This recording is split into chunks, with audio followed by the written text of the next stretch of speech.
Asato ma sadgamaya tamaso ma jyotirgamaya mrityurma amritam gamaya. Om Shanti Shanti Shanti. Om. Lead us from the unreal to the real. Lead us from darkness unto light. Lead us from death to immortality. Om. Peace, peace, peace. Namaste and good evening, everybody. Namaste. I offer my pranams to Revered Swami Sarvapriyananda ji Maharaj. Greetings to dear Swami Isha Dhyananda ji Maharaj. And namaste and welcome to all of you who are here. I see some familiar faces and lots of new faces, which is always wonderful. It's great to come back to Sacramento.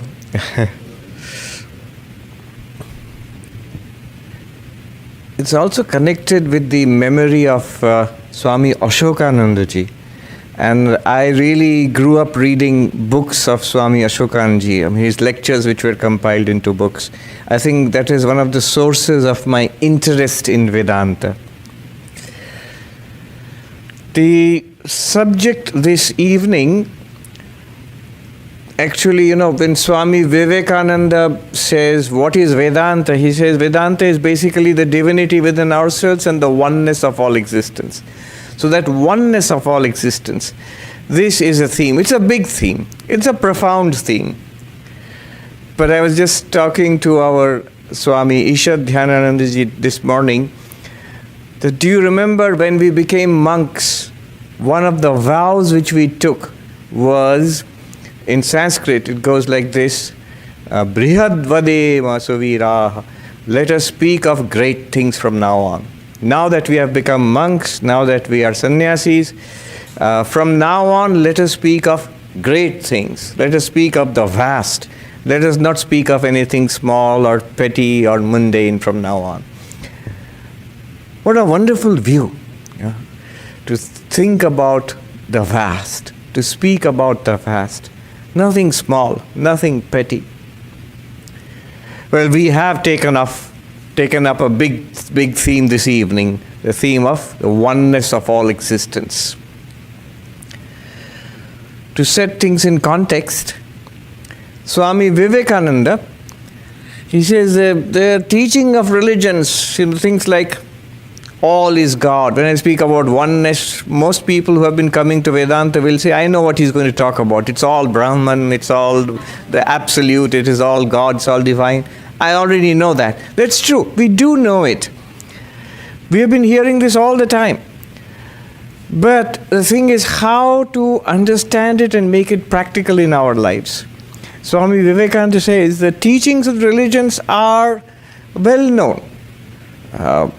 But the way it is put, he gives a very humorous little anecdote of a man. He was troubled by a mosquito, and his friend came forward to help him, and the mosquito settled on the man's forehead. This friend came and gave such a whack to the man's forehead that the mosquito died, but the man also died.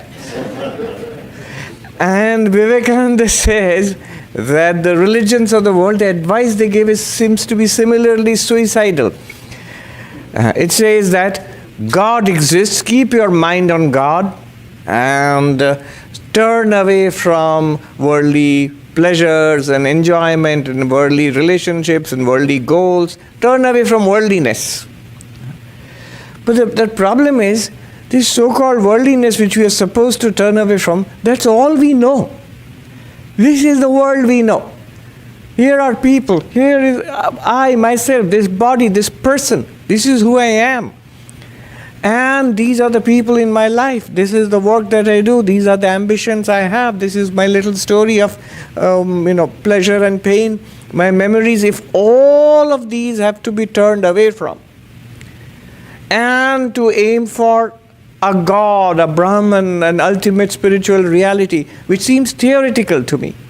That which is in my hand, that which I see and experience every day. If you have to turn away from it, and look for something which has been taught to me, which I read about, I listen to it about it in lectures, it does not seem very feasible, does not seem very practical.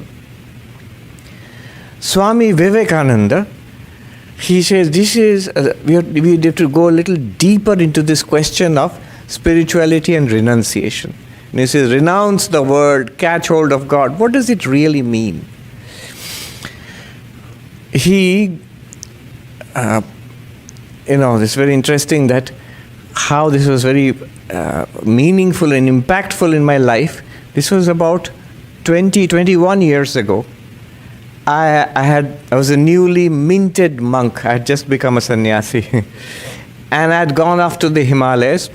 My idea was, the higher you go physically, altitude, the more spiritual you become. So I left our monastery behind and I went off to the Himalayas and I climbed up to about 9,000, 10,000 feet there. And I spent 2 months more or less there in meditation, prayer. I had a very good time. I really enjoyed this. It was very beneficial for my spiritual life. And I decided, this is wonderful. This is what I will do. I was on my way back and I decided I will come every year and spend 2 or 3 months in this way, as high as I can go in a cave or a hut. I didn't live in a cave, but I lived in a hut. But I met monks who lived in caves. I met a monk who lived in a hole under the ground on the bank of the river Ganga, about 10,000 feet high. I said, why are you living in a hole? There's a nice big cave there, but why don't you go and stay? We had to crawl into that hole. I and another friend, a monastic friend of mine, to meet this monk, we had to crawl into that hole on all fours. I said, why are you living like this? Why don't you live in that cave? That's a very nice cave up there. He said, I want to, but apparently there's a bear who's exercising his squatter's rights there. And the bear is kind of a bully. And that's why he lives in the hole, and he can't live in the cave. So I lived like not in a hole or a cave, but in a hut. And I derived benefit from it. And I thought, this is the way to go. This is what I'm going to do from now on. And on my way back, I was in our cottage in a Himalayan center, a place called Uttar Kashi. And we monks we have to go and beg for our food and then come back to the cottage. It sounds more arduous than it really is. There, monks are given food in a particular place. You just have to line up there with your, not literally a begging bowl, but anyway, something like that. It's quite funny sometimes. You see on the bank of the Ganga, you'll see on the place where the food is given to monks, there will be a line of begging bowls. No monks around, just the begging bowls on the ground. So they have taken their place in the queue. They've kept their bowl there. Then they are sitting on the bank of the Ganga, like relaxing until the time for the food comes. But their place is secure because the begging bowl is there in queue. So I had come back. I was relaxing, reading Swami Vivekananda. And then I read, he who goes off to the Himalayas to meditate and die there has missed the way. I sat up. I still remember 21 years ago. It's literally as if he was talking about me. Has missed the way. And he who plunges into the foolishness of life, into the vanities of life, into the luxuries, into the pleasure-seeking of life, he too has missed the way. Now this is even more curious, because we think in terms of binaries, either this world or some spiritual life. Either you're worldly or you're spiritual. What other way is there? If both are, you've missed the way, then what is there? Then what is the way? And then Vivekananda explains, the way is to divinize life itself, to see God in those around you, in the work that you do, in the things around you, in all movements of life. In fact, Vivekananda says, my mission in life can be put in a few words. It is to preach unto humanity their inner divinity and how to manifest it in every movement of life. So, whatever we are doing in life, whoever we are with, whatever objects and things surround us, to see the divinity in all of that. His master Sri Ramakrishna put it in even simpler terms. He who has it here has it there too. He who does not have it here will not have it there too. Now here and there you can put whatever, X and Y. You can put householder life and spiritual and monastic life. You can put the plains of India and the Himalayas. If you have that spiritual vision here, you'll have it everywhere. And if you do not have it here, you will have it nowhere. It is not that people cannot be spiritual in the Himalayas. Of course they can be. I have personally met, and we know of so many great saints and yogis in the mountains. It's a very spiritual place. But the point must not be misunderstood.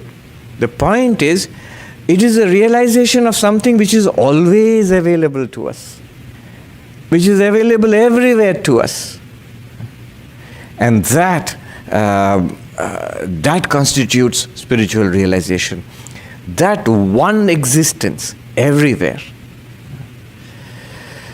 Let me dwell a little bit. I promised to speak about big things, the biggest of all things. Advaita Vedanta talks about an ultimate reality, Sat Chit Ananda, existence, consciousness, bliss. Let me make a few observations I'll share. And these are not mine, they're brilliant, they're amazing, but they're not mine. I'm just translating from Hindi what I have heard monks talk about, It's in the texts, but the way the monks put it, it's very striking. So, here is an insight which I had. I can claim this insight. The insight I had was just a couple of years back. The greatest questions that humanity has ever conceived of, the questions of philosophy. One question is, what is real? Question of reality. Does God exist? Is the world real? What is real? Is there something called heaven? So this, what is real, this question about what is real is answered or discussed in a branch of philosophy called metaphysics. Nowadays there's a more fancy term, they call it ontology, from the Greek ontos, which means being or existence. So this is metaphysics. What is real? Immediately it leads to the second big question. If you say things like, I think God is real, immediately the question will be, how do you know? Justify your claim. So this question about knowledge, how do you know anything? How do you justify the things that we speak about in science, in common day-to-day life, in philosophy, in spirituality? So this is studied in a branch of philosophy called epistemology, the study of knowledge.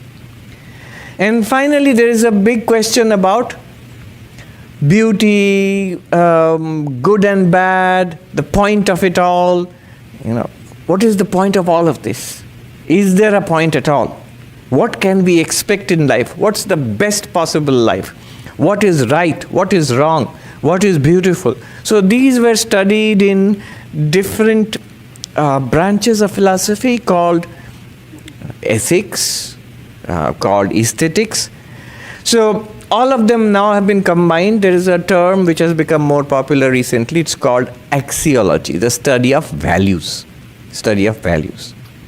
So 3 questions. What is real? Ontology. How do you know anything? Epistemology. And what's the point of it all? What is good? What is bad? All of these things. Axiology, study of values. Now just connected to the Vedantic conception of the ultimate reality. Sat, Chit, Ananda. Existence, consciousness, bliss. What is real? And you immediately see Vedanta says there is something called ultimate existence, Sat, being. That is reality. All reality depends on that. How do you know anything? All knowledge and experience is made possible because of consciousness, Chit. And what is the point of it all? Again the answer, Ananda, bliss. Now, this is not a proof or an argument. I'm just stating the claim of Vedanta. But just see the vision, the grand vision of Vedanta. The answers to the three deepest questions in philosophy, the greatest, the deepest questions that humanity has ever conceived of from ancient times till today. And all the answers are put in that phrase, Sat Chit Ananda, existence, consciousness, bliss. Not only that, Vedanta goes further and says, this existence, consciousness, bliss are not three different things. It is that same reality, which is absolute being itself, Sat, which is pure consciousness itself, Chit, and which is Ananda, bliss itself. So Sat, Chit, Ananda is one reality, not three realities. There is this American theologian, Christian theologian. He has written a book, The Experience of God as Being, Consciousness, Bliss. And he says, what is his name? I'm forgetting. It'll come back. So he says there that the most profound conception of God that you can come across, that book is actually a polemical reply to the new atheists. One of them, Maharaj mentioned Sam Harris, but also Richard Dawkins. There was also Christopher Hitchens. There was also Daniel Dennett, who passed away recently. Christopher Hitchens also passed away a few years back. So in reply to them, and he says there that when you argue, when you want to learn science, for example, you don't go and talk to a school kid, you talk to a scientist. So when you want to argue against religion, then you talk to somebody who is well versed in the depths of it. You talk to a professional, a theologian, a philosopher. And what is the deepest and most profound conception of God? And he says it is existence, consciousness, bliss. And he says this idea is there in all the major religions of the world. If you dig deep enough, you will find it in Christianity. You will find it in Islam. You will find it in Judaism. You will find it in Buddhism in different ways. You will find it in all the major religious traditions of the world. And then he says, except that it is most clear in the Vedanta of Hinduism. And therefore in his book, you will see the chapters are called the Sanskrit names. Chapter, Sat, Chit, Ananda. There are three different chapters. Existence, consciousness, bliss. So Vedanta claims this existence, consciousness, bliss is one reality. And that one reality is the answer to the three great questions of philosophy. And this one reality is what Vivekananda says, you see this divinity everywhere. Further observations on Sat, Chit, Ananda. Just I will share a few interesting observations without much argumentation. This one reality is the first of all things. What do I mean by that? I'm quoting from Mundaka Upanishad, Brahma Vidya Sarva Vidya Pratishtham. It is the foundation of all sciences. It is the first of all things. What do I mean by that? It is existence first and then all existing things. What do I mean by that is, it's like this. Suppose you talk about golden ornaments. Ornaments, necklaces, bracelets, rings made of gold. It's like saying gold first, then ornaments. Gold is not another kind of ornament. It is the reality, the substance out of which all these ornaments are made. Similarly, Sat is the reality out of which all real things are made. So all real entities in the universe, God, Brahman, Satchidananda is not one more item in an inventory of items. If you make a list of things in the universe, will you come across, here is Brahman, I found it. It is in this list, it's number so and so, and number 47. It's not like that. It is the reality, just like gold is the reality of all golden ornaments. Similarly, Sat is the real. So first Sat, first being, first existence, then existing things. First reality itself, then real things. Then second, Chit. It is first consciousness, then conscious experiences. Thoughts, feelings, emotions, perceptions, judgment, memories, all conscious experiences, pain, pleasure. First consciousness itself, then conscious experiences. And third, very interesting, Ananda. Vedanta claims first it is that ocean of Ananda, an ocean of bliss, which is then experienced as all kinds of happiness and pleasure and joy. From the joy of eating a cookie, to the joy of classical music, to the peace and bliss of meditation, all of them, Shankaracharya says, they are like waves in the ocean of bliss which you are. So this is one of the first observations, that it is that Satchidananda first, then all real things, then all conscious experiences, and then all forms of happiness. But first, Sat Chit Ananda. Second, Satchidananda is limitless or infinite. What does that mean?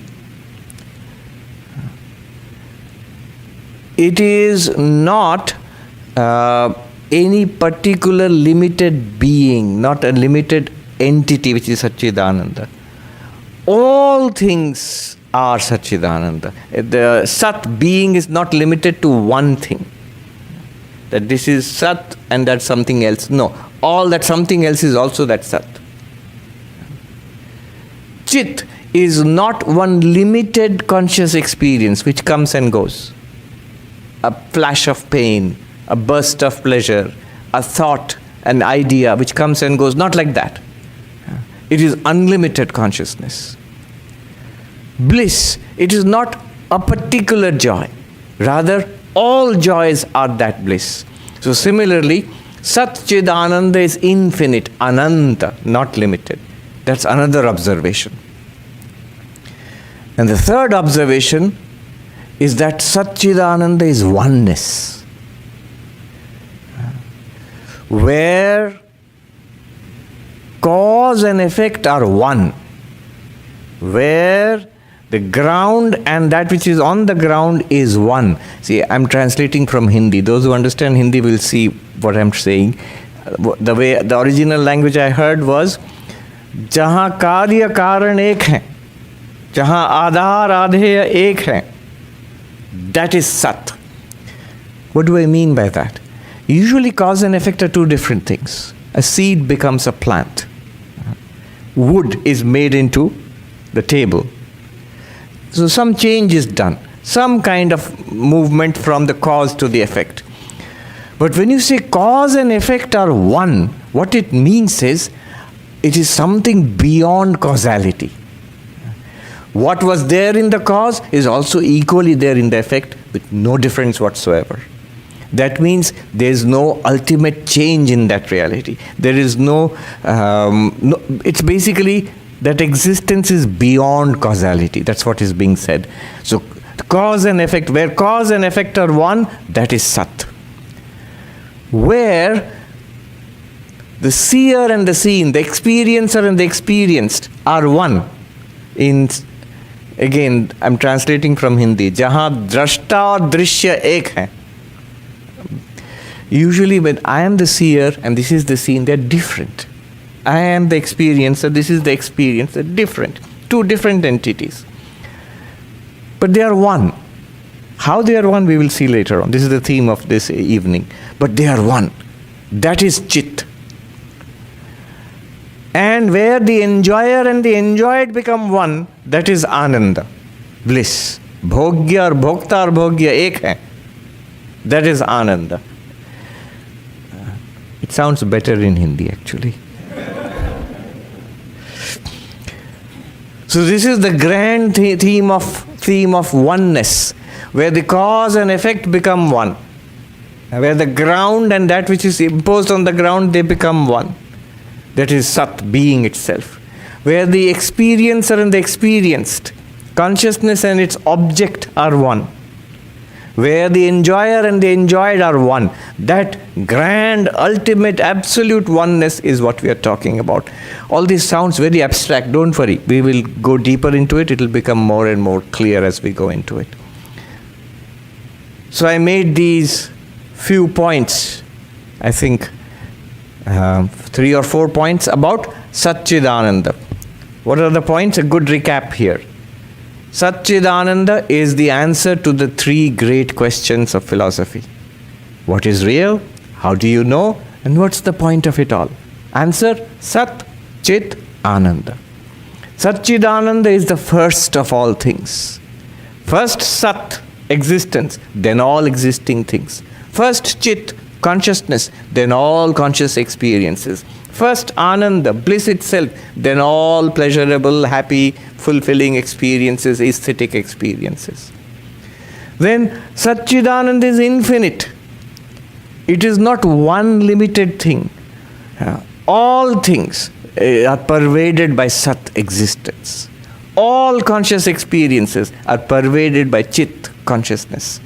All blissful experiences are pervaded by Ananda or bliss. It is limitless. In Sanskrit, Ananta, one word. That is the third point. The fourth point I made was the most important one, about oneness. Where cause and effect become one, that is Sat.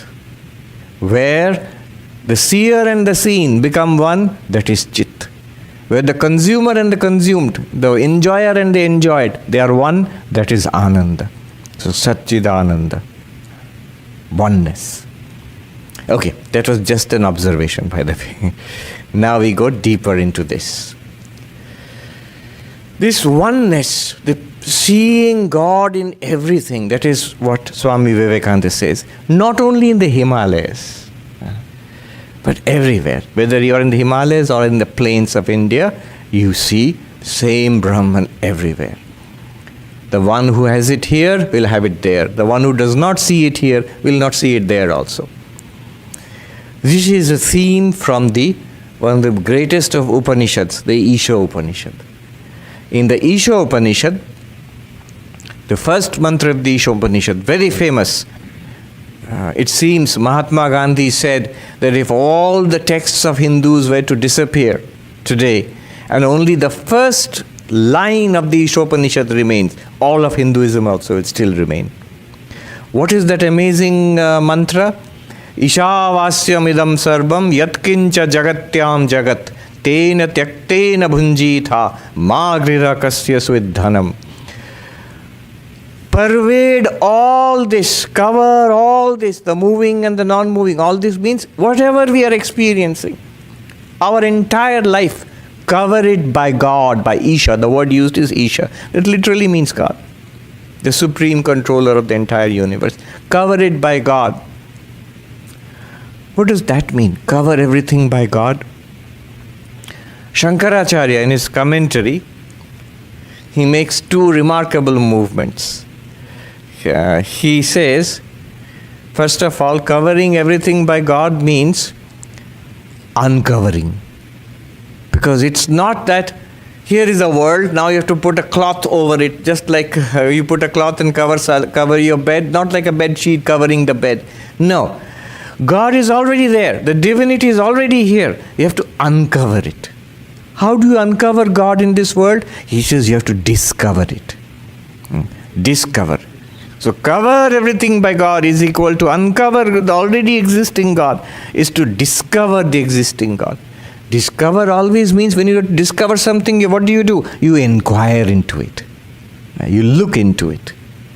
You can see how he's preparing the way of knowledge, jnana yoga, the yoga of knowledge. Yoga of knowledge is inquiry, vichara, inquiry. You have to inquire into it. He gives a very nice example. He says, sometimes sandalwood, which is used in temple worship, if you leave it in water too long, it acquires a certain sludge covering over it, which doesn't smell nice.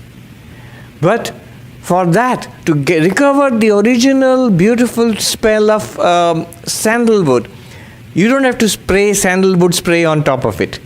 What you do is scrape it off, rub, scrape, until the underlying original existing fragrance of sandalwood becomes manifest once more. Similarly, our delusion about this world, our misconception about this world, our error of this world, what do you have to do? Scrub until the underlying Brahman, the existence, consciousness, bliss becomes manifest. So this is the idea. This is one movement that Shankaracharya makes. And then in his commentary, I'm translating or I'm summarizing his commentary, Bhashya, on the Ishopanishad, first line. The second interesting move he makes is, the word used in the original Upanishad is Isha, which means God. And Shankaracharya says, this Isha, by God, cover everything by God. He says, Isha is equal to Paramatmana, by the Supreme Self. Well, we can translate God as the Supreme Self, no objection there. Shankaracharya does not make a move without a reason. The next reason is, it's a slippery slope. Once you have said God is the Supreme Self, then the next step he says, this Paramatmana, by the Supreme Self, the next word he uses is Svena Atmana, by your own self. So to cover everything by God is equal to cover everything by yourself. Well, that is a huge move he has made. We'll see more of that later. Now, covering everything by God, to see the divinity in all beings, to see the one radiant existence, consciousness, bliss everywhere, in everything, that oneness is the theme of our talk today, what we are trying to discover. But there's an obvious problem here. All this is nice, but our experience is not of oneness. Our experience is of difference. How will I see the chair and the person sitting on the chair as one? How come? It's not possible. How do I see the lectern and the carpet as one? How do I see the human being and the animal and the plant and the rocks and the air and the sky and the water as one? They are so obviously different. Let me introduce a technical term here, a Sanskrit term, Vastu Paricheda. Vastu means object. Any object, any reality is called Vastu. Paricheda means limitation. Limitation. What does Vastu Paricheda mean? Object limitation. What does it mean? It sounds abstract, but it's pretty simple actually. What it means is, every object by being itself excludes everything else. In logic, this is called the law of identity. If A is A, then it's different from everything else. It's different from B, C, D, E, F, G, H. It's different from everything else. The idea of identity. I am me. I am this person. I have my own social security number, which is different from everybody else's number. This makes me a unique individual. But then Vedanta has an interesting way of looking at it. Yes, but by becoming a unique individual, you have become very small. How so? You are just yourself and nothing else. This phone is this phone. You say, so what? But it is not the table. It's not the paper. It's not the Swami. It's not even another phone. It is this phone only. Isn't it very small then? By being itself, it excludes everything else in the universe. That's how it gets its own small identity. This is called object limitation. Looked in one way, it's a limitation. What are you? Only you. Are you him or her or that or this? No, I'm just me. In that case, you have excluded the entire universe. You have limited yourself in one body, one personality, one little being. and you are different from everything in this universe. This is a Sanskrit term for this, vastu paricheda. And if you want to establish oneness, that all things are one reality, call it Brahman, Satchidananda, whatever you want to call it, what we are trying to do is called vastu paricheda nishedha, the negation of this object limitation. We are trying to overcome this object limitation. Not that everything will finally become one undistinguishable, homogeneous sludge. No. After this lecture, everything will still be the same. You will look like yourself, everybody around you will look like yourself, your car will still be out there, everything will be different, and the universe will still appear the same. But what Vedanta wants us to appreciate is, even while things appear different and they work as they are supposed to work, things are just the same in the universe, yet we know they are one reality. How do you do that? How do you negate the obvious differences in everything? How do you find out a oneness which is not at all obvious? It's beautiful to see the one divinity in all beings, cover everything by Brahman, by Isha, discover God in everything, that one reality everywhere, the oneness of our existence. That's beautiful. But how? What you are seeking to do in logical terms is this negation of object limitation. Vastu paricheda nishedha.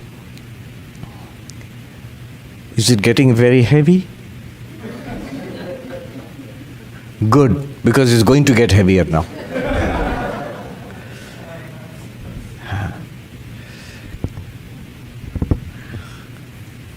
Now, where is this oneness?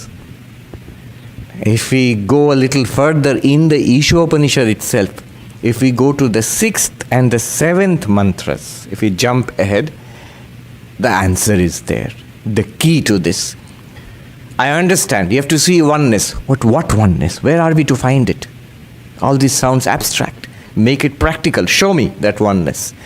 And the 6th and 7th mantras, they say the same thing. What do they say? Yasmin sarvani bhutani atmanyeva anupashyati sarva bhuteshu chatmanam tato na vijugupsate. What does it mean? In that realization, Shankaracharya says, Yasmin kale, at that moment of realization, what happens when you become enlightened? What do you see? The enlightened one sees all beings in the self. All beings in the self. Right now, what do we see? I am myself, and you are all excluded. Nobody is invited. You are all out there. I am just me. But the enlightened one sees that all beings are in me. All beings in the self.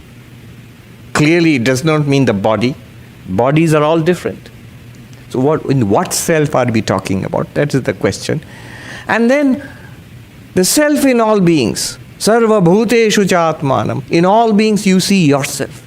Right now in you, I see you. In myself, I see myself. We are different. But the enlightened one sees oneself in all beings, in each of us. The enlightened one sees that. And the result of that is also mentioned. Tatona vijugupsate. Then that one does not hate anyone. It cannot hate. Cannot discriminate. Cannot shun. Cannot exclude anymore. Just as you would not hate yourself, you do not fight, you do not want to destroy yourself. You feel one with yourself. In the same way, you would feel one with everybody, without any exception. I mean, just consider what that life will be like. Vivekananda, here in this country, when he comes, he meets this great public orator, Robert Ingersoll. He was well known as the Great Agnostic. Yale University Press published a book a few years ago, The Great Agnostic, Robert Ingersoll. And he was a famous public orator. That was a thing in those days. TED Talk like that, except the TED Talks are 20 minutes, that those talks would be 1 or 2 or 3 hours. That was entertainment at that time. And Ingersoll did not believe in religion or spirituality. And he said to Vivekananda, all this, what you're talking about, I don't believe in it. This life is all we have. And I want to squeeze the orange of this life and get every drop from it. That's all I want. Vivekananda said, I believe that too. But I know a better way of squeezing the orange. He also added, we just differ in our choice of fruit. For me, it's a mango. But I know a better way of squeezing the orange, squeezing the fruit. I know a better way. I know that I cannot die. Therefore, I am not in a hurry. I am not afraid. I love all beings as God. Imagine the joy of loving all beings as God. Live, he says, squeeze your orange in this way and get 10,000-fold more. I'm quoting Vivekananda exactly here. Get 10,000-fold more. Get every single drop. This is the result of seeing this oneness. It's not just a theoretical quest. It is the most tremendous thing that one can experience. And then the Upanishad goes on in the 7th mantra to say, Yastu sarvani bhutani atmaiva bhut vijanata tatra komoha kashoka ekatvam anupashyata. When the enlightened one, for that enlightened one, the entire universe has become their own self. Then it says, what is the result of this? What sorrow can there be anymore? What delusion can there be anymore for the one who sees oneness? This is our theme this evening. Now we are going to take a deep dive into this. Try to understand. What is this oneness? How is this oneness accomplished? In technical terms, vastu paricheda nisheda, the negation of object limitation. How is this accomplished? Or to put it in normal language. Somebody is saying technical language and for us normies. Can you put it in normal language? And for us normies, it just means I see difference. How will I see oneness? This is the answer. So let's begin at that. The one who sees all beings in the self.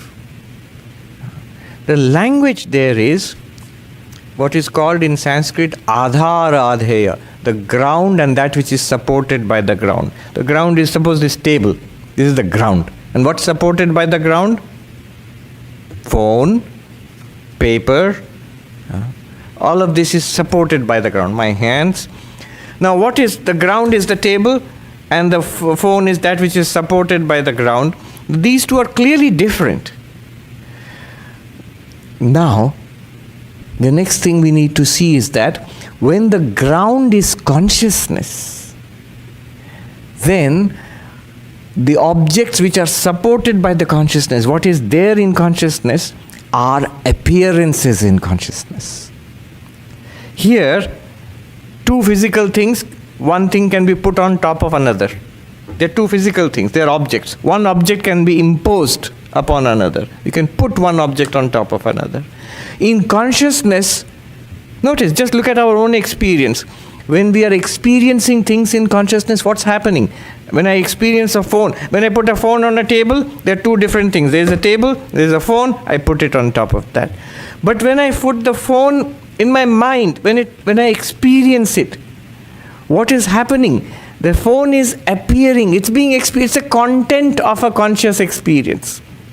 I see the phone. It's not that I actually take a phone and put it in the mind physically. No, that's impossible. What is the meaning of a statement like I see the phone? It just means light is reflected from the phone and it goes into my eyes. Just the light goes. The phone doesn't go into my eyes. There's 911 you have to call. What happened? He saw his phone. No, just the light goes into the eyes. And instantly, even the light is not there, it becomes electrical impulses racing along optic nerves to a brain center. And instantly, almost, even the electrical impulses are not there. Somehow, we don't know how. No scientist, no cognitive scientist, researcher, doctor, physiologist can tell you how that little electrical activity in the neurons suddenly becomes a conscious experience, and you say, I see the phone. No, nobody knows. Just today we are talking with the Swamis that there is how many theories of consciousness are there right now? If you look it up, you'll see. I strongly recommend this. Take a look. Somebody forwarded it to me. 325 theories of consciousness. There are, on some reckoning, 325 theories of consciousness. And there's a video about it. An interview with Robert Lawrence Kuhn, who's been interviewing people for the last 20 years. He has a podcast called Closer to Truth. On YouTube, you can find it. So a map of the existing theories of consciousness, 325 theories. We don't know which one is correct. And very interesting, he says, clearly, he begins it all starts with Vedanta. He says there, in the Upanishads of India, thousands of years ago. It's the first and most sophisticated, among the most sophisticated theories of consciousness that we have. Thousands of years ago, in ancient India, these texts called the Upanishads, he begins with that. Anyway, 325 theories trying to explain how that electrical activity suddenly becomes, I see the phone. There is no phone there. It is an appearance in consciousness. There's no doubt about it. Now, an appearance is false. That in which something appears, that is real. I'll repeat that. That which appears is false. That in which it appears, that is real. What do I mean by that? Even the word appearance has two meanings. Appears means you experience something. Somebody has appeared. I'm seeing. The phone appears. I see it. Another meaning of appear is, it's not what it seems. He appears to be friendly. Not friendly. There appears a phone in consciousness. Not a phone.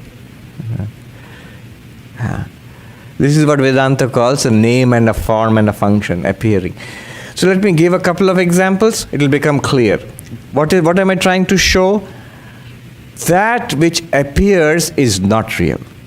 That in which something appears, that something, the in which it appears, the ground of that appearance, the basis of that appearance, that is real. First, I'll give the mirror example. Second, I will give the dream example. If I have a mirror, and this I'm taking again from Shankaracharya's, those who study, they know Dakshinamurti Stotram. What is this universe? The universe is like a city seen in a mirror.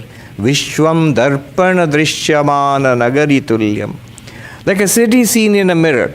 So if you are driving in your driving mirror, you see the city of Sacramento behind you. You can see the buildings, you can see the roads, the other cars coming. You can see the sky, people.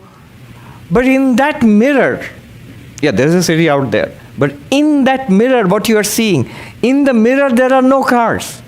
In the mirror there are no people or roads or trees or sky. What's there in the mirror? Mirror. It's glass. You'll say, but the stuff is there outside.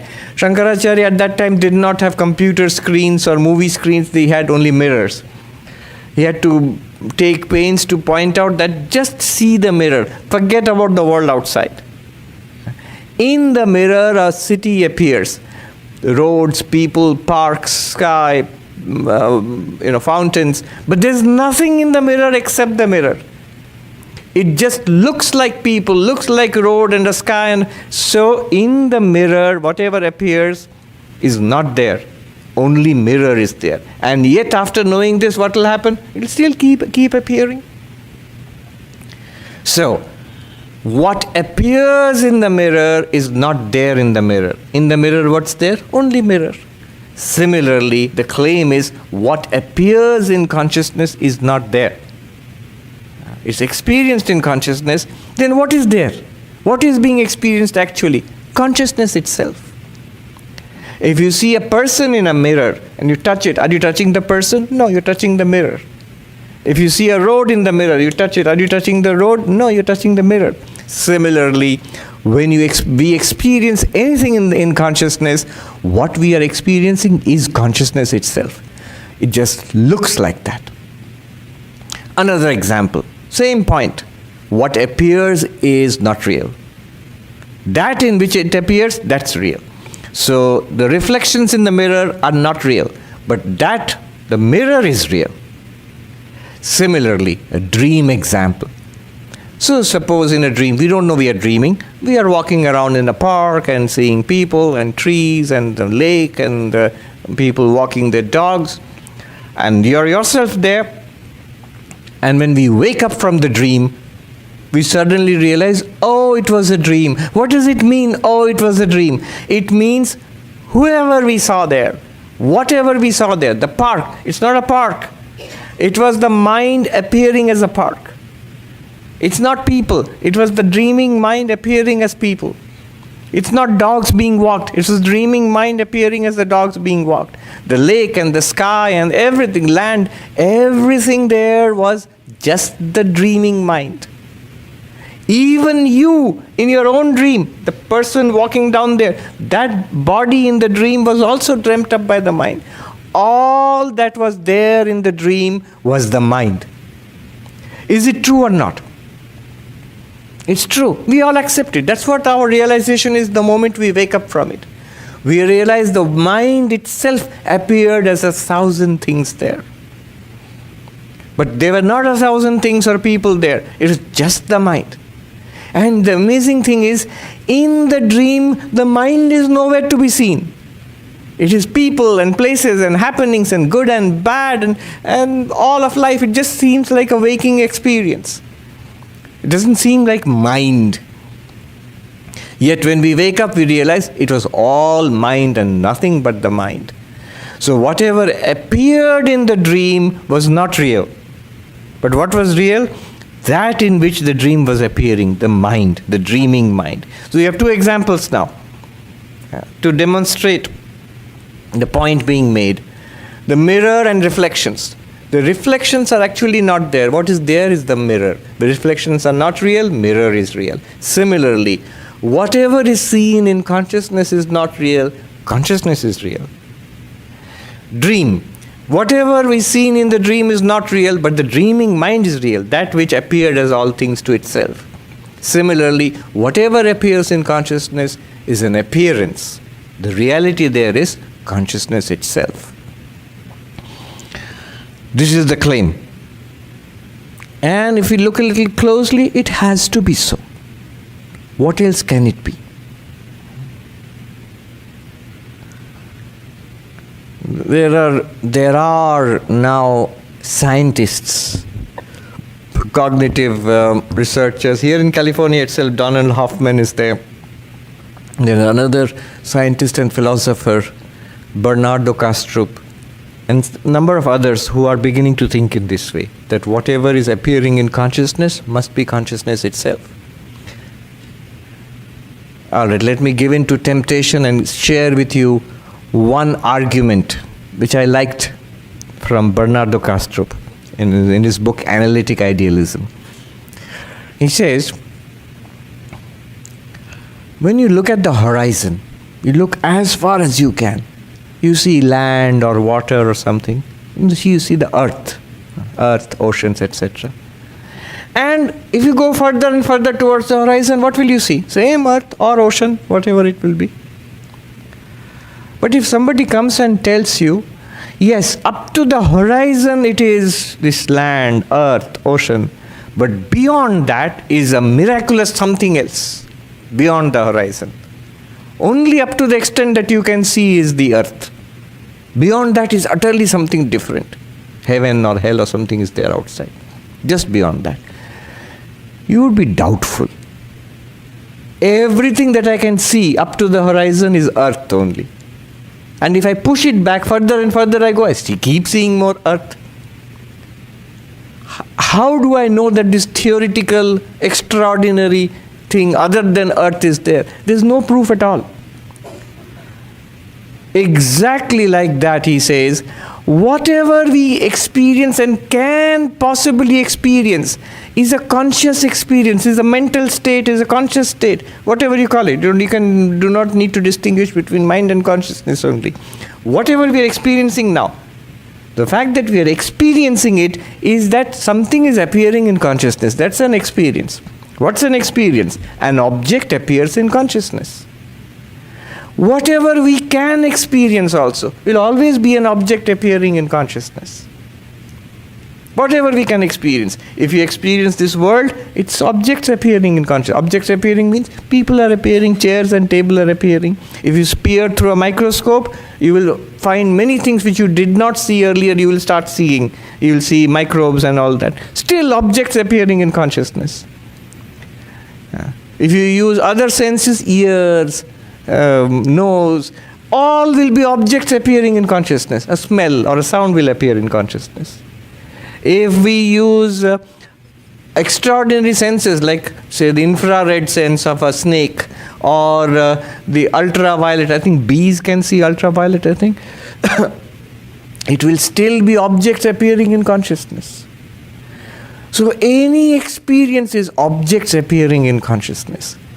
Now, Bernardo Kastrup says, if someone tells you, yes, all experiences are objects appearing in consciousness, but beyond the horizon of your experience, there is something called matter outside your conscious experience. It's like that, saying that whatever you can see is earth, but beyond what you can see is not earth. It is impossible. There is no such thing, no such possibility of demonstrating something called matter beyond consciousness. It has to be in consciousness. Any experience has to be in consciousness by definition. Think about this, the receding horizon and the possibility that, the claim that something beyond the horizon is there, which is utterly different from what you have experienced up to the horizon. That's a very doubtful claim, but that's the claim of matter existing beyond consciousness. Everything that is experienced has to be experienced in consciousness. Tomorrow you experience God. Will you be unconscious? No. In consciousness only you will experience. So everything that is experienced in consciousness. And that which appears in consciousness must be an appearance. It must be consciousness alone which is appearing in that way. Which is an interesting thing I've just said. If you see God also, that also must be the same consciousness appearing in that form. So, it's an appearance. All that I have done till now, I am commenting, I am trying to expand on that one phrase, to see all beings in the self. If you see all beings in the self, it just means all beings are appearances in the self, like reflections in the mirror. What's real in that? Mirror. Like things seen in the dream. What's real in that? The dreaming mind. If all beings are appearing in the self, what is the reality there? Self alone. Consciousness alone is the reality. Do you see the chain of logic here? Consciousness alone, you, the conscious self, you alone are the reality which is appearing as all beings. This in Vedanta, which I was doing till now, in Vedanta there is a term for this. This is called adhyasa, superimposition. Superimposition. This is the famous snake rope analogy. The rope is mistaken to be a snake. The snake appears in the rope is the reality, snake is false. It's not a snake, it's a rope, though it looks like a snake. It's not different beings. I am separate from you. Different realities all separate from each other. No. This difference is an appearance. What's real here? That which in everything is appearing. Consciousness, that one consciousness in which all different entities are appearing. That one consciousness you are. This is the logic to establish oneness of consciousness. What did we accomplish in all of this? This is called Vastu Paricheda Nisheda, the negation of object limitation. All beings appear to be separate. Suppose in a mirror, all things appear to be separate from each other, reflections. But what are they all? Just that mirror alone. So the differences in the reflections are negated by realizing it's mirror. In our dreams, everything seems different from each other. People, places, dogs, plants, sky, earth. But when you wake up, they all become one. Why? They are all one dreaming mind. Similarly, here, in one consciousness, all beings are seen in the self. Sarva bhuteshu chatman. No, this sarva bhutani chatmani, the first phrase. All beings are seen in the self. It means they are not all beings. It is the self alone, you alone. Self means you. You alone, which appears as all beings. And how is this accomplished, this movement? By the idea of superimposition, appearance. That which appears must be false. In which it appears, that must be true.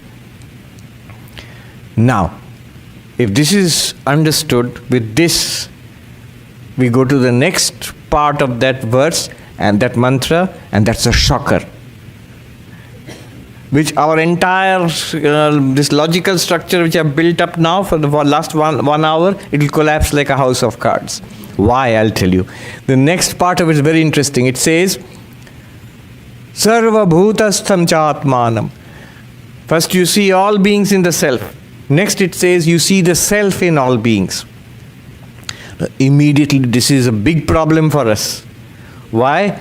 We said that which appears is false. In which it appears, that is true. Now we said all beings appear in the self. So all beings are not there. The self alone is appearing as all beings. Now when we reverse it, the self in all beings. Now what is the ground? All beings. And what is imposed on it? The self. That which is imposed must be false. Then the self, consciousness becomes false.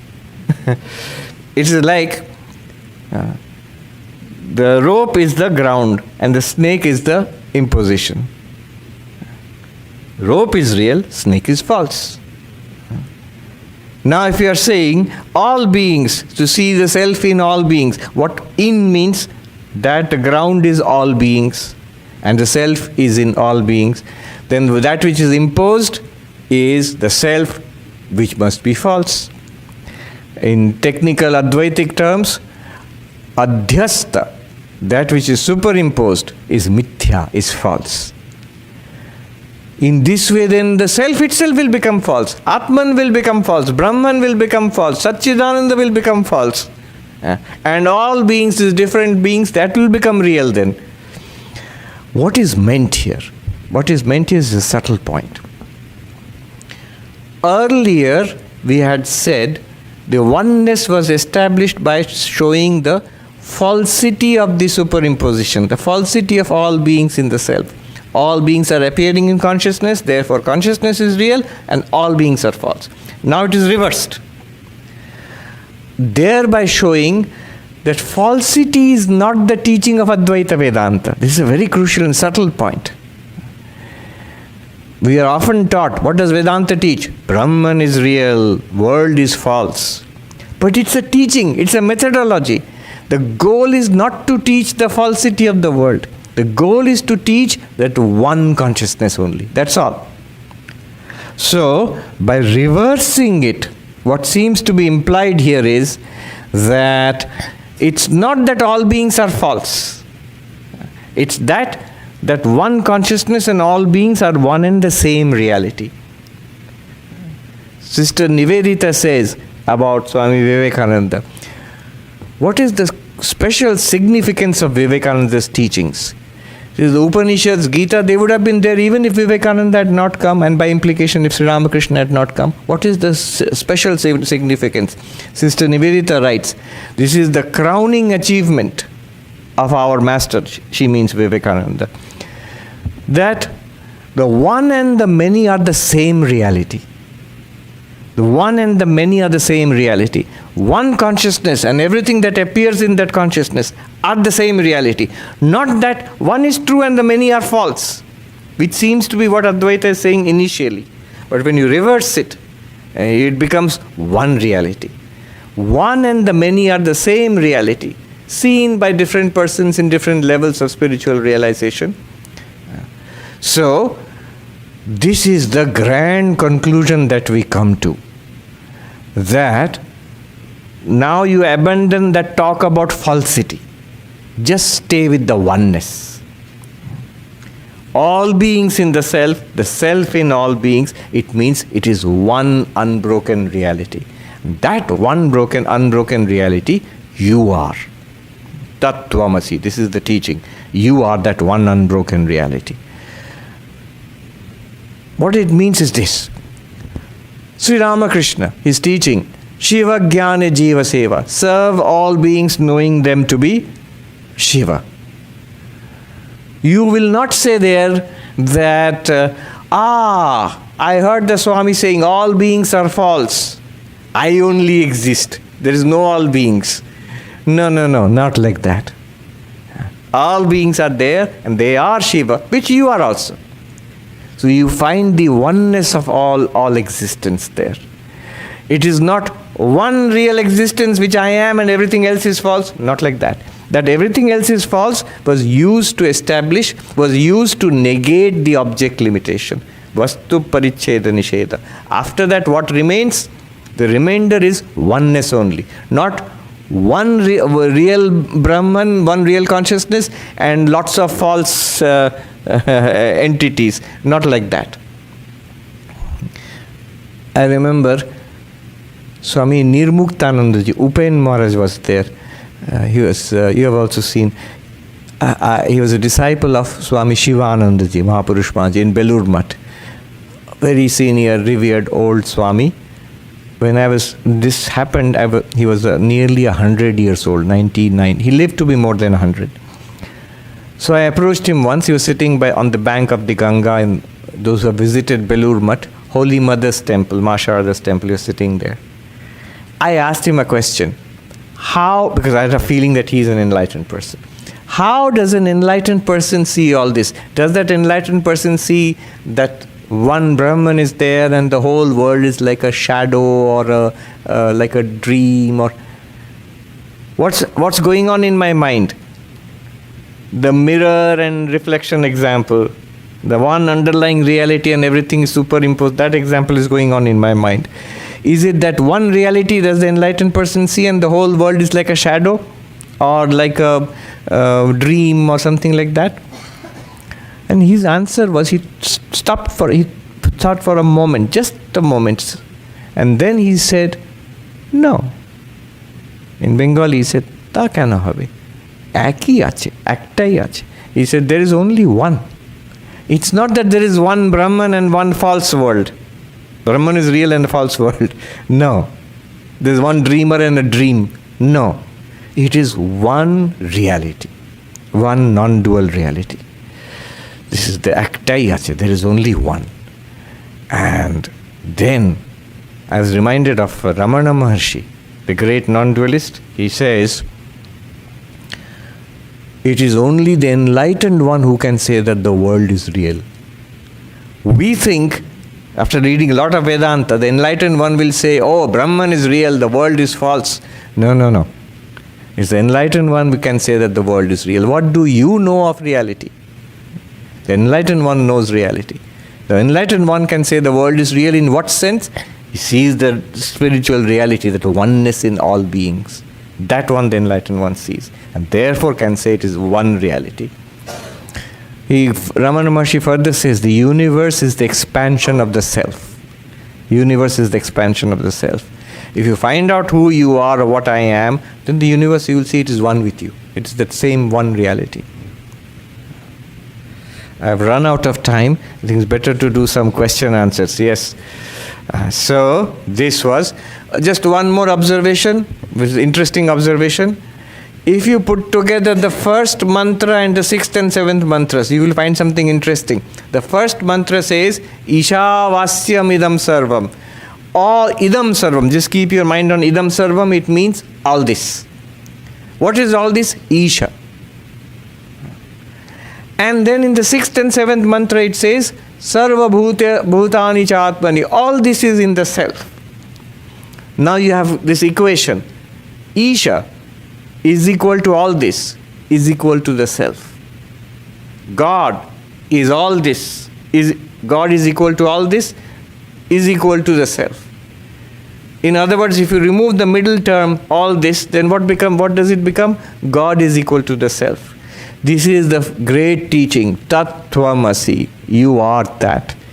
That ultimate reality of the universe. And you, the individual self, you are one and the same thing.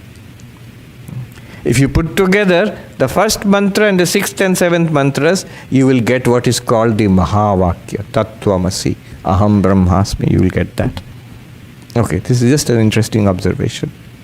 Let me do a peace chant, and then there is a microphone right behind you. It's in front? Where is the microphone? Yes. Oh, he is bringing the microphone to the front. And those who want, you can queue up and ask questions there. Let me do a peace chant. Om Shanti Shanti Shanti Harihi Om Tat Sat Shri Ramakrishna Arpanamastu. Please come. Tell us your name and ask the question. Others can also come and queue up also. Pranams. Thank you so much for visiting us. So my question, I hope I can articulate it, but you mentioned oneness. Tell us your name. Oh, I'm sorry. It's Vaidehi. Vaidehi. And so it has to do with oneness. And the word singularity, and I know there's different definitions for singularity, but I'm using it when AI becomes conscious. Supersedes mankind, and we don't know where all that's going. But you read about like man becoming more like a machine, and machines becoming more human. So my question, I guess, is when do we know when we're surrendering our consciousness, our humanity? Okay. So the lady who's standing at the back of the line, that's the last part. Yeah, you exactly. We'll take questions up to that. So we won't have time for any more. All right. It's a good and a deep question, not easily answered. It relates to the question, can AI become conscious? Is AI already conscious? Is it possible? So there are different parties. And I was very clear that AI is not conscious, and it's not possible for AI to be conscious. And there are different views on this. I'm no longer so sure. I was talking to the Swamis and speaking with Swami Ishadhyanandaji. I met some people working at the very cutting edge of AI, making these AIs, the head of, I don't know if I can say these things publicly, but they gave all the arguments that I gave. They had very good replies for those arguments. So we have a nice back and forth. All right, let me focus on your question. Where is our humanity?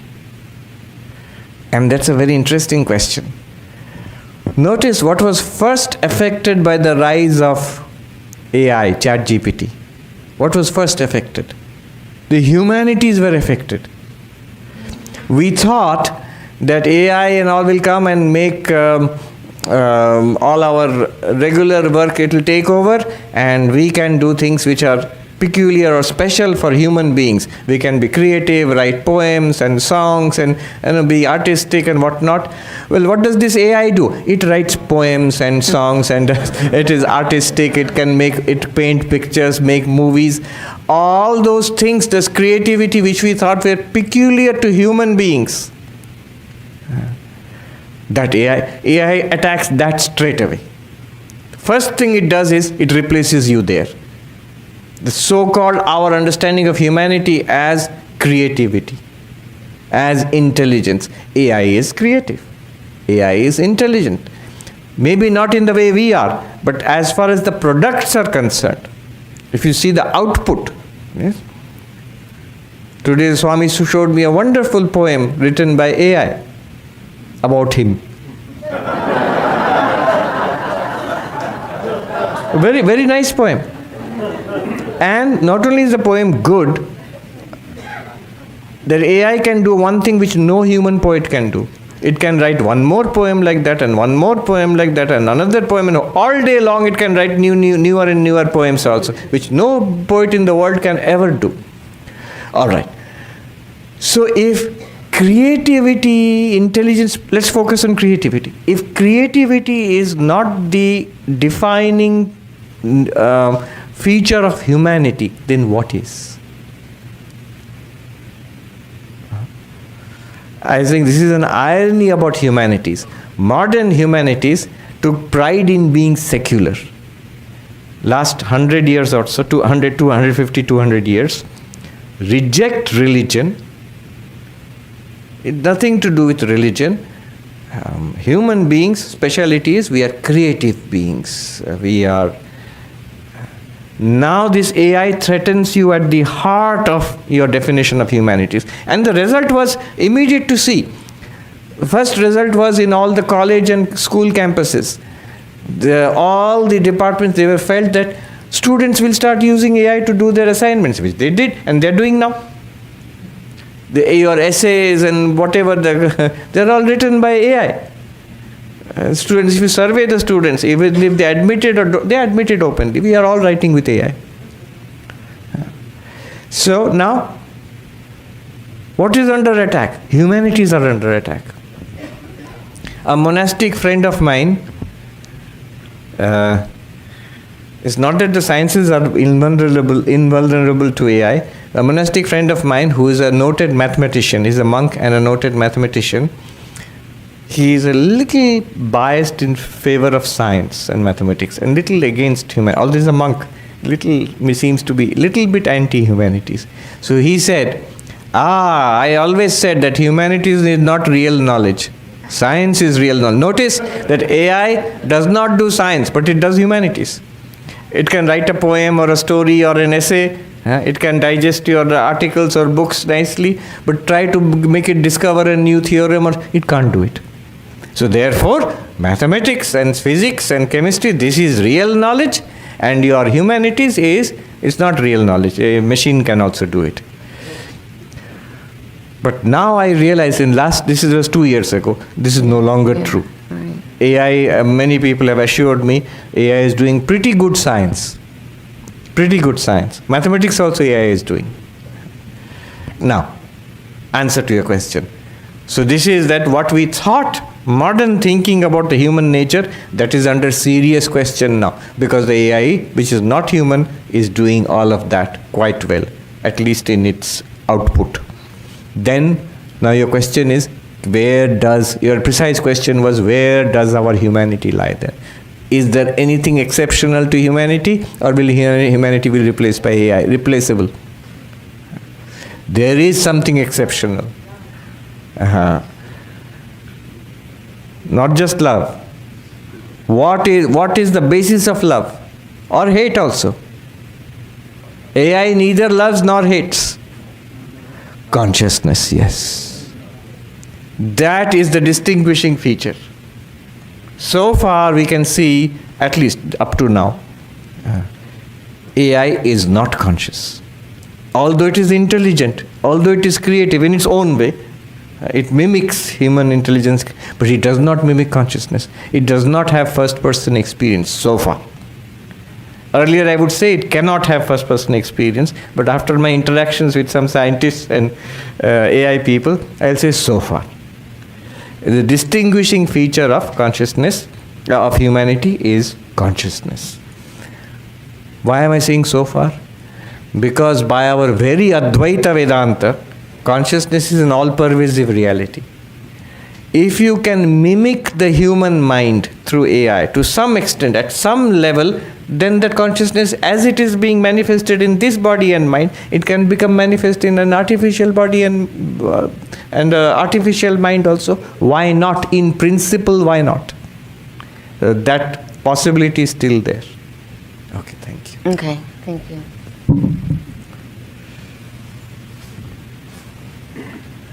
Pranam Swamiji. Namaste. My name is Rupa. Yes. So I wanted to ask, like, for a person who has not yet gone towards enlightenment, or who's still in that progress, and who believes and has 100% faith in the teachings of the Vedanta, the whole oneness that you just described, other than imagination of this oneness, what can a spiritual aspirant do? Very good question.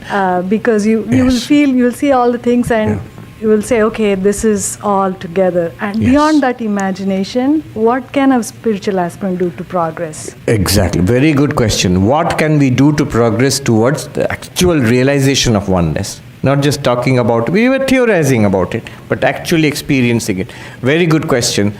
And one word answer to that might surprise you: service.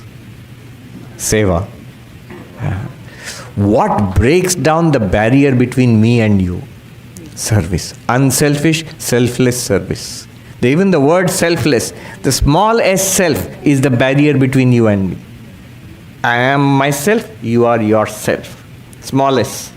But the capital S self, according to Vedanta, we are one self. The basis of all ethics is this oneness. Swami Vivekananda grounded all ethics in oneness. The common thread in all the major world religions is called the golden rule. If you Google it, you will find it. The golden rule is to treat others as you would have them treat you. I treat my others as I want them to treat me. To treat others as I want to treat myself. That means the other and myself, I have to see them as one. In the United Nations headquarters in New York, 3rd floor, you will see written on rock, actually there's a rock piece and it's written there, the golden rule of all religions, to treat others as you would have them treat them. It was installed by Nancy Reagan, Ronald Reagan's wife, first lady at that time. Vedanta gives you the answer. Why? Why should you treat somebody else as you want them to treat you? Because that somebody else is not an other, is not somebody else, it is you. According to Vedanta, we are one self. Now, what is our reaction to that one self? How do you live our life when we realize they are all one self? Then service. As we want the best for ourselves, want to take care of ourselves, we should take care of others too. Why? Just because we take care of ourselves. As long as when I'm hungry, I put a morsel of food into my mouth, I should endeavor to put a morsel of food in the mouth of another hungry person. That will break down the barriers of separation and prepare the mind very powerfully for the Advaitic realization. Therefore, you see, Karma Yoga and Jnana Yoga are not two separate things. Selfless service is a powerful way of becoming enlightened. This is Swami Vivekananda's special contribution to this age. Through action. What Sri Ramakrishna said, Shiva Jnana Jiva Seva, to serve all sentient beings, knowing them to be Shiva. It literally means that one limitless consciousness, that is Shiva. Where is that one limitless consciousness? Where is Shiva? Here, in front of you. All these people around you. Their masks which they wear. We interact with the masks. I like this, I love this person, I dislike that person, I hate the other one, and the third one I'm indifferent towards, fourth one I'm indifferent towards. No. All of them are Shiva. And they are that one limitless consciousness. Now how do I live? This is theoretical. But what do I do in practice? What will be the result of it? What will be the sadhana of it? Seva.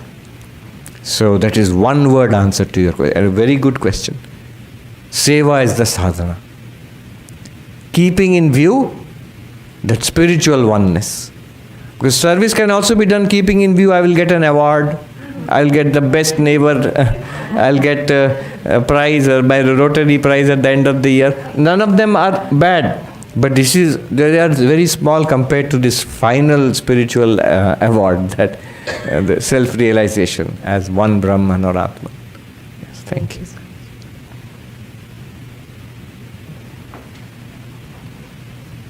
Yes. Thank you, Swamiji. Thanks for the fantastic talk on oneness. My name is Sri Hari. Sri Hari. Question that comes to my mind is talking about consciousness and the reflection in a mirror.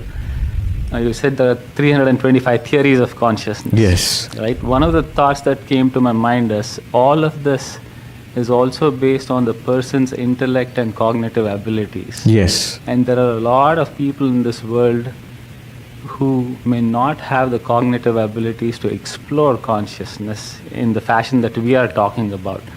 So how does consciousness relate to them, or how do they explore this self-consciousness or you're right. self-exploration? People are not equal in the resources they have, not even equal in the cognitive resources they have. I know from first-hand experience. Recently I was at a conference, private conference, with some of the most brilliant minds in the world. Some of the top philosophers, scientists, neuroscientists, computer scientists. It's amazing to be in company of those people. I was just telling the Swami, it's like computer language of CPU with higher clock speeds. So it's in the company of giant minds. It's like that. So sharp and so brilliant. A very ordinary fellow compared to those people. But still, the point is this. It does not matter. That is the equipment. That is machinery. Even the mind is a machine. We are all one consciousness. Even the person who does not have those cognitive resources. Even a person might be mentally challenged, might be economically oppressed, might be physically sick. Still they are that one limitless consciousness. You are that. So nothing can ultimately stop your realization of that, its full potential of that. If not now, later in this life or in lives to come, you are that one consciousness and you will make it possible. First of all, being that one consciousness, nothing can destroy you. Bodies may come and go. That does not destroy you. These little minds, what are they? We are awake now, a little more Vedanta talk, you'll fall asleep immediately. Little bit of Parkinson's or Alzheimer's, everything will collapse here. That does not mean you, the pure consciousness, you are gone. Not at all. If you melt down a golden ornament, the ornament name and form are gone. But the gold is still there, exactly the same gold is there. And you are that. So there is absolutely no cause for concern or sorrow or feeling that somebody will be left behind. Only temporarily so. Yeah. Okay, thanks. Thank you. Namaste, Swamiji. Thank you for visiting us. My name is Sudarshan. Sudarshan. My question is this. So, when you talk about oneness of all beings, it seems like a great idea to meditate about. It feels, it rings true, but then it seems incompatible with corporate life where you're expected to go and have a healthy ego, go and influence others and exert power and all the things that you need to do in corporate life. In some way, it seems like you do this meditation, you hold this idea, but it's not something that you can carry into your day-to-day work. Even if you thought about everyone else as Shiva, you still have to deal with people and form alliances and this and that. Yes. So how do you integrate the two sides rather than it being a morning meditation practice followed by the day-to-day life? Correct. Good question. Is it practical in day-to-day life? Yes. I think that is the reason why Krishna taught the Gita in the battlefield. The worst of all situations is a battlefield. And if he expected Arjuna to practice Vedanta, oneness, in the battlefield while shooting arrows at the other one, then it can be done in corporate life also. And if you bring this power of oneness to bear in your personal life, ethical life, family life, community life, and corporate life, and see what implications follow. The implications might be hard to implement in your life, but that struggle is worthwhile. And ultimately it's good for the good of everybody and oneself also. You just have to draw out that in this particular situation, in this meeting, in this issue, what is the implication of oneness? And can I act from that perspective? First of all, it will make you internally very peaceful. You will, even in a difficult conflict situation, if I know deeply they and I are one reality, then there will be, as it says, there will be no hatred. With no hatred at all, you can still function. You can still, issue a rebuke when it is necessary. Vivekananda said about some workers who was working there, he said, for those fellows, I can give up my life for one of them if necessary, and for their own good, if it's necessary, I can hang them from the nearest tree.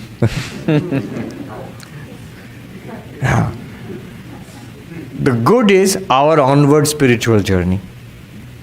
What is good for me is also good for them. To do the best of my ability. There is a consultant in India, Srinivas Venkatram, he put it this way. A belief, a commitment to the evolutionary potential of all beings. His definition of seva. A belief in the evolutionary potential of all beings. Everybody can be better than what they are, physically, morally, intellectually, emotionally, and spiritually. And I will try to help in whatever way I can. At least I will not obstruct. So this is a very beautiful idea. Thank you. Yes. Tell us your name and ask the question. My name is Kirtana. This is my question. I am new to Advaita Vedanta, and while I am fascinated by the philosophy, I am not established in it beyond a lecture. This is because, as you say, the mind needs purification with karma yoga and devotion. I do find it easier than jnana yoga, but I am concerned about falling into the pitfalls of conventional religion, such as separatism, supremacy, judgment, and being gullible. How do I avoid these problems and experience the higher spirituality that you describe? Yes. The answer is this oneness. That ultimately, if you are all one reality, whether you belong to my religion or my sect or you do not belong to that, whether you belong to no religion at all, you're still that one limitless Brahman. You are that. And we are one with each other. Therefore, there can be no question of competition, supremacy, religion, in a field of religion. So you start with that foundation, that we are all one spiritual reality. That will prevent, fights, interreligious fights, hatred, discrimination. Also, that will give you the light to do all of religion in that light. For example, a ritual, a puja, a devotional song. All of that is pointing towards that oneness. Swami Ashokanandaji, who was at the root of this ashram, he was a great Vedantist. He says in one place about puja, about ritual, conventional religion, puja, ritual, he says, ritual is concrete philosophy. The philosophy of Vedantic oneness, if you actually see the mantras being chanted during a puja, those are, you will find it, the same Vedanta is being used, but it is through flowers and chanting of mantra and incense and food offerings. So all the features of conventional religion are also explained by that oneness. How it is related to that oneness. Then you will see the spirit of religion, the inner spirit of religion, without rejecting it, but without falling into the trap of that alone is religion, that ritual alone is religion, that puja alone is religion, or that particular little belief is religion. No. All of those are helpful to realize the ultimate oneness. So the rationale behind religion also you will know. Keep that oneness as the centerpiece. Yes.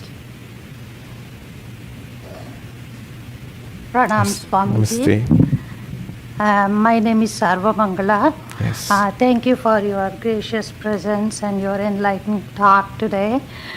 I was wondering, how would you draw parallels, because you talked about the various theories of consciousness.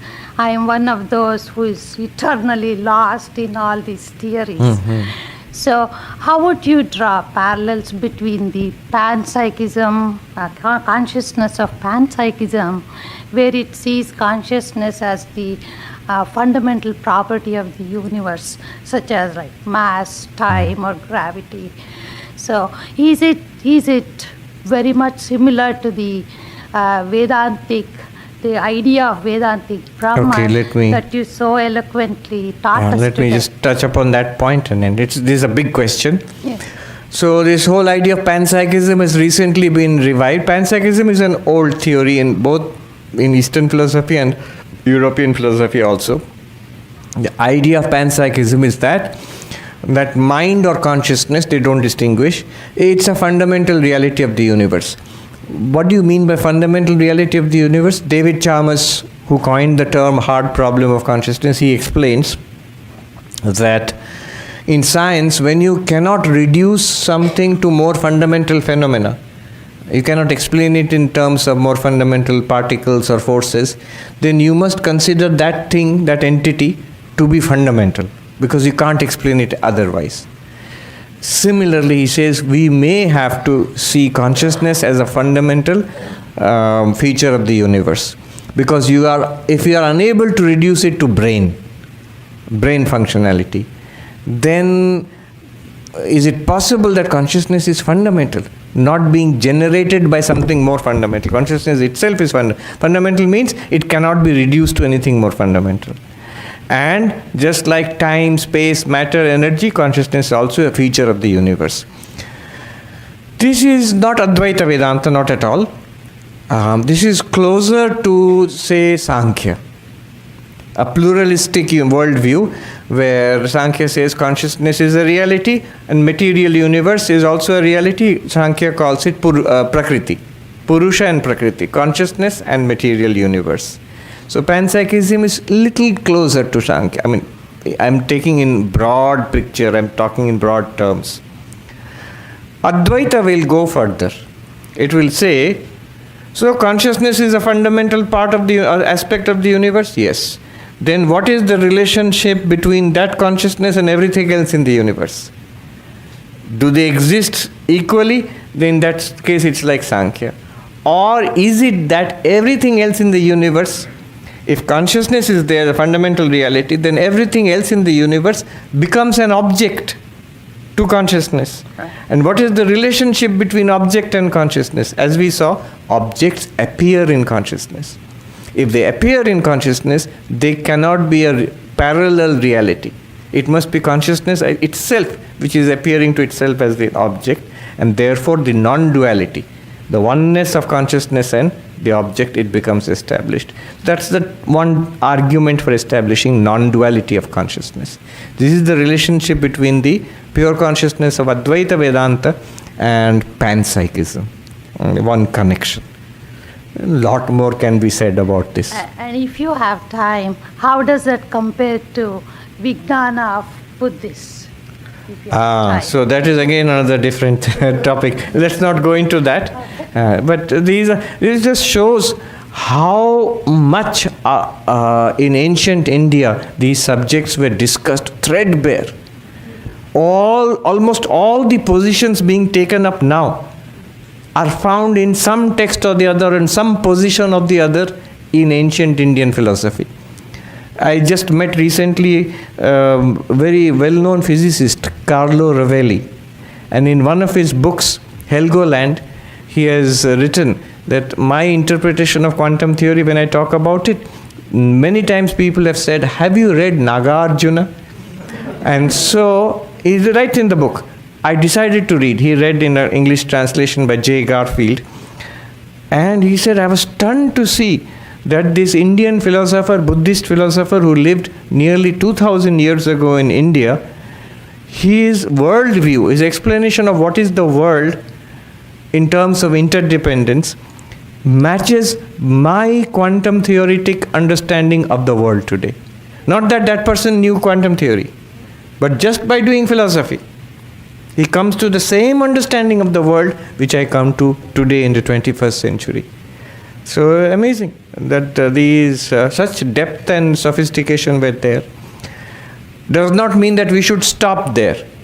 We can imagine someone like Nagarjuna, Chandrakirti, Dharmakirti, Shankara, Kumarila Bhatta, if they were here today, would they not engage with science? They would engage with science. They would be very interested. Vivekananda was very interested. His dialogues with Tesla, scientist, not the car. There is a correspondence between Vivekananda and Tesla about the nature of the universe, about physics and Vedanta and Sankhya. All of that is there.